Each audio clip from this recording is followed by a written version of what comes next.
उल्हासनगरमध्ये मन हिळावून टाकणारी घटना समोर आली आहे। इथे एका व्यक्तीने आपल्या पत्नी आणि मुलीची हत्या करून स्वतःही आत्महत्या केली आहे। एकाच कुटुंबातील तिघांचा अशा प्रकारे मृत्यू झाल्याने परिसरात हळहळ व्यक्त केली जात आहे। या प्रकरणी पोलिसांनी गुन्हा दाखल केला असून पुढील तपास सुरू आहे।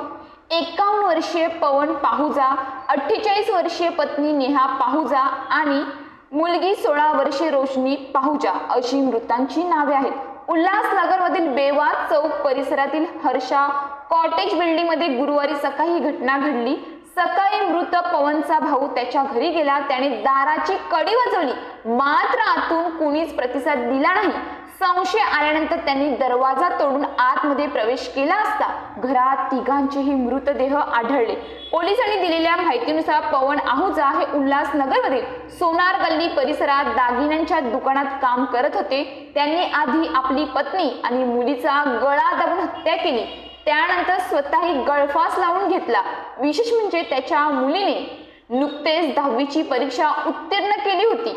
अशातच पवनने माय लेकीची हत्या करून स्वतःही आत्महत्या केली। व्यवसायात आर्थिक नुकसान झाल्यामुळे पवन नैराश्यात होता। याशिवाय 6 महिन्यापूर्वी त्याच्या मुलाचे आजाराने निधन झाले होते। या तणावातून पवनने हे टोकाचे पाऊल उचलल्याचं सांगितलं जातंय। पाहुजाच्या चुलत भावाने सांगितलं की आत्महत्या करण्यापूर्वी पवनने एक व्हिडिओ रेकॉर्ड केला होता, ज्यामध्ये त्याने पत्नी आणि मुलीची हत्येचा खुलासा केला, तसेच स्वतः जीवन संपवणार असल्याचंही सांगितलं। उल्हासनगर विभागाचे डीसीपी सचिन गोरे म्हणाले की पाहुजाचा भाऊही त्याच इमारतीत राहतो। सकाळी दार वाजून त्याला प्रतिसाद मिळाला नाही, तेव्हा त्याने दार तोडले।